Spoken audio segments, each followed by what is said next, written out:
안녕하세요. 시온연구소입니다. 오늘 시온연구소의 영화로 만나다 7번째 시간에는 우리나라의 굉장히 유명한 화가, 조선시대의 화가인 김홍도 작가를 통해서 생각을 키워보는 시간을 가져보도록 하겠습니다. 조선시대 후기의 최고의 풍속 화가라고 하면 이 김홍도 선생님을 떠올릴 수밖에 없는데요. 제가 이전에 굉장히 많은 그 화가들을 그냥 작가, 화가라고 부른데 그쳤지만 이 김홍도 작가님만큼은 선생님이라고 저절로 나오는 거 보니까 저도 어쩔 수 없는 대한민국 사람인가 봅니다. 이 김홍도 선생님은 조선시대의 영조와 정조 시대를 보낸 화가인데요. 그 당시에 이 김홍도 선생님이 회화에서 굉장히 높은 실력을 인정받아서 20대 초반에는 도화서 화원으로 일을 했고, 그 도화서 화원으로 일하는 가운데 정조의 사랑을 받았다고 합니다. 제가 이 김홍도 작가에 대해서 더 매력을 느꼈던 점은 그 조일용이라는 선생님이 쓴 책에 보면 이 김홍도 작가를 묘사하기를 풍채가 아름답고 마음씀이 크고 넓어서 작은 일에 구속됨이 없으니 사람들은 신선 같은 사람이라고 했대는데요. 굉장히 얼굴이 청소하고 정신이 깨끗하여 보는 사람들로 하여금 모두 고상하고 그런 어떤 세속을 초월한 그런 평범한 사람이 아님을 알 수 있을 정도라고 하니까요. 사실 이런 점들이 김홍도가 당시 회화, 그림뿐만이 아니라 검은고라든지 아니면 퉁소 등을 연주하는 음악가로서도 뛰어난 재능을 보였다는 점, 그리고 일찍이 평판이 높았던 서예가라는 점, 그리고 빼어난 시인이었다는 점, 그의 어떤 재능에서부터 그런 이런 아취가 흐르는 게 아닌가라는 생각이 들어서 저는 이 김홍도 선생님을 좋아하는 편입니다. 그리고 김홍도 선생님을 떠올릴 때 같이 떠오르는 또 한 사람, 바로 신윤복 선생님이 될 건데요. 이 김홍도가 서민의 어떤 문화, 이러한 것들을 좀 소탈하게 그렸더라면 이 신윤복이라는 화가는 어떤 양반의 풍속을 다룸으로써, 양반의 풍류를 다룸으로써 그런 양반 안에서도 어떤 연애라든지 향락적인 어떤 생활에 대한 풍자적인 그림을 그렸다는 걸로 굉장히 유명하죠. 이 김홍도의 풍속화는 예술로서의 가치뿐만 아니라 당시의 생활 문화를 이해하는 중요한 역사 자료가 되었다고 하는데요. 그래서 우리가 오늘은 김홍도의 작품을 통해서 그 당시의 시대상도 알아보고, 그리고 김홍도 작품에서 드러나는 어떤 사람들의 모습들을 분석함으로써 그 김홍도의 작품에 대해서 한층 더 가까이 가는 시간을 가질 거고요. 그리고 김홍도의 그림을 통해서 추론할 수 있는 부분을 추론해서 나만의 재미있는 이야기로 발전시키겠습니다. 이때 이야기를 발전시킬 때 우리의 상상력을 조금 더 넣어서 풍부한 이야기 소재거리를 만들어서 이야기를 만들려고 한다는 점 잊지 말아주세요.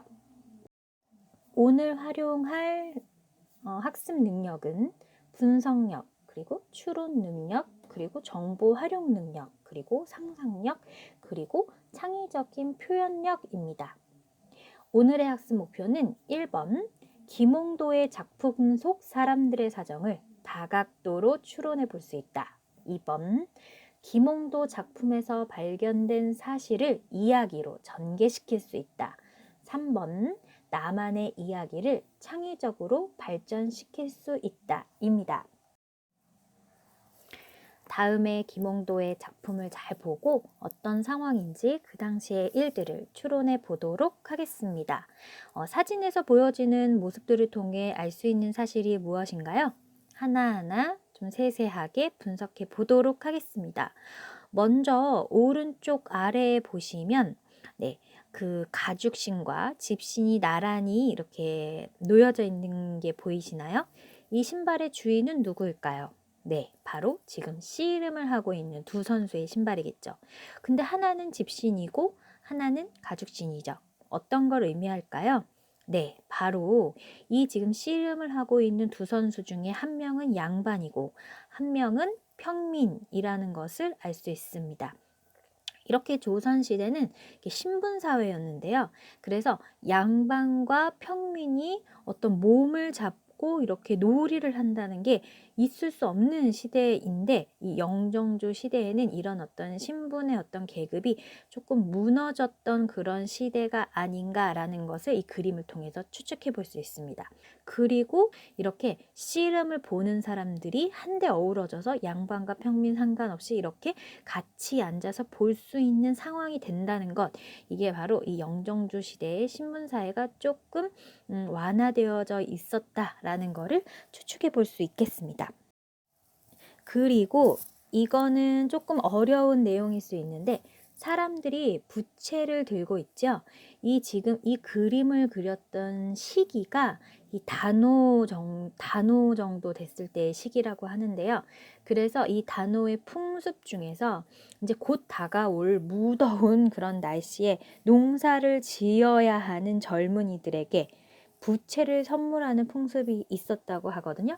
그래서 지금 여기 앉아 있는 사람들 중에서 부채를 가지고 붙이고 있는 사람들은 앞으로 농사일을 해야 되는 사람이라고 추측해 볼 수 있겠죠. 또한 이 김홍도의 그림을 굉장히 과학적으로 그린 그림이라는 어떤 평을 많이 받는데요. 보시면 이 그림을 그린 시점이 하나가 아니라 두 개의 시점, 네, 세 개의 시점, 뭐 네 개의 시점, 약간 보는 방향에 따라서 시점을 달리했다라는 것을 느낄 수가 있습니다. 이 지금 김홍도의 작가가 이중 그런 어떤 시점을 보여주는 그림을 그렸다라는 것, 그것을 살펴볼 수가 있습니다. 또한 모두 다 씨름을 보고 있는 가운데 중간에 있는 엿장수의 그 시점을 좀 바깥으로 빼므로써 너무 한쪽으로만 몰려서 균형감 없는 그림에서 다른 쪽으로도 좀 이렇게 맞추려고 하는 그런 시도가 있었음을 알아볼 수 있습니다. 재미있는 것은 지금 이 두 사람이 씨름을 하는데, 과연 이 씨름의 승자가 누가 될 것 같은지 표정을 통해서 좀 엿볼 수 있는데요. 오른쪽 아래에 있는 두 사람이 굉장히 입을 벌리고 놀라는 걸 보니까 이 지금 양반인 친구가 그러니까 조금 더 위쪽에 그려져 있는 친구가 아래에 있는 친구를 넘어뜨리나 봅니다.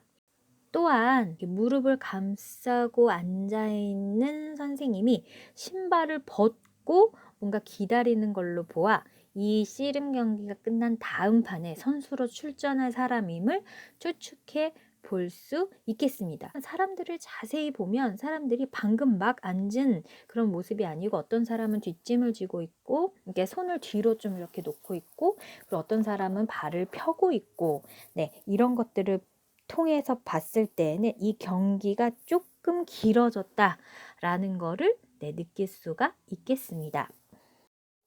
어떤가요? 이 하나의 그림 속에서 김홍도가 담으려고 했던 이야기들이 이렇게 많다라는 거 알고 계셨나요? 그냥 봤을 때는 그냥 씨름을 하는 하나의 장면일 뿐인데, 하나하나 이 어떤 모습이나 행동, 동작, 표정 이런 것들을 분석하다 보니까 내가 이 씨름판에 앉아 있는 것 같은 그런 느낌도 드네요. 자, 그럼 이번에는 김홍도의 서당이라는 작품을 통해서 내가 이 모습들을 보고 상상할 수 있는 거리들을 찾아내서 나만의 이야기를 만들어 보도록 하겠습니다. 지금 이 서당이라는 작품에서 지금 선생님 옆에 회초리가 있는 게 보이나요?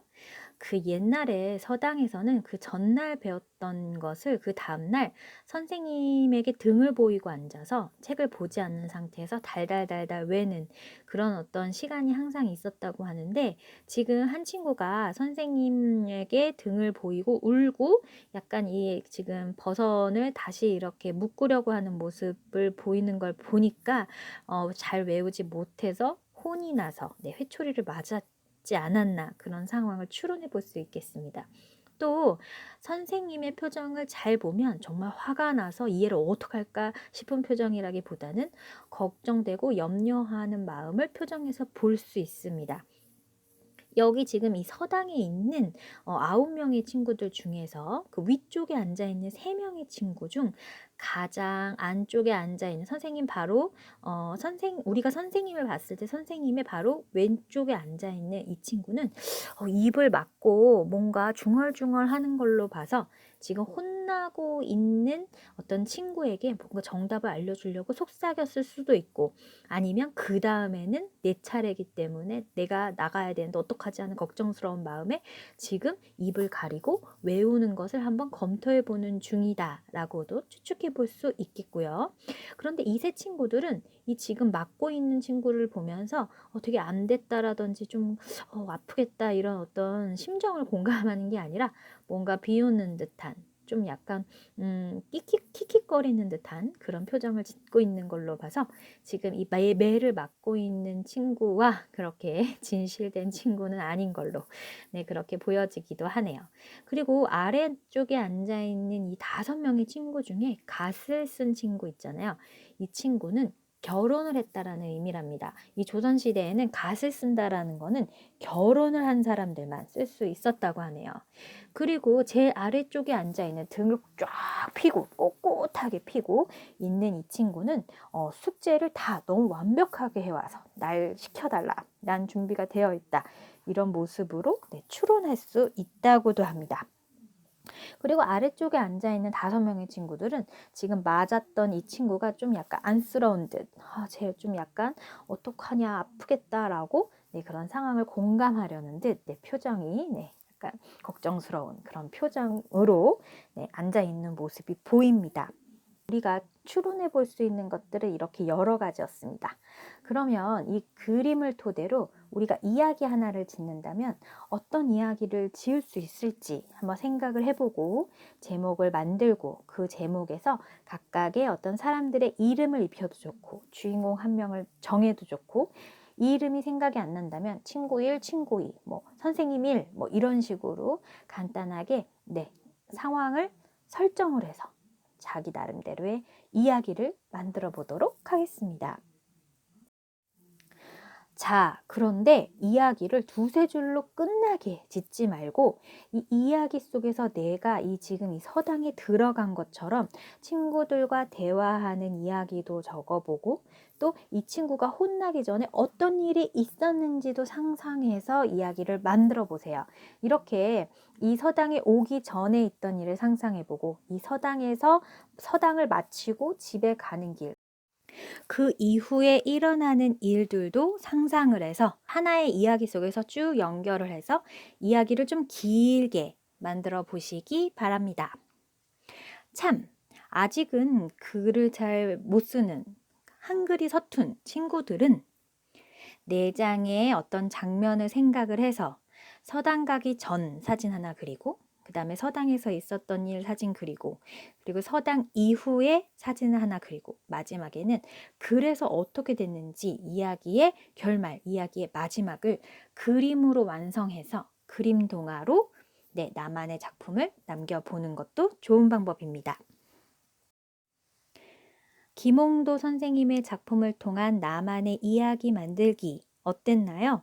이야기를 다 만들고 난 후에는 엄마와 아이가 서로 자신만의 이야기를 바꿔서 한번 보면서 또 이 친구는 이렇게 생각했구나, 엄마는 또 이런 생각을 했구나 라고 하면서 생각을 공유하는 시간도 가져보셨으면 좋겠습니다. 그럼 우리 다음 시간에 또 만나요. 안녕.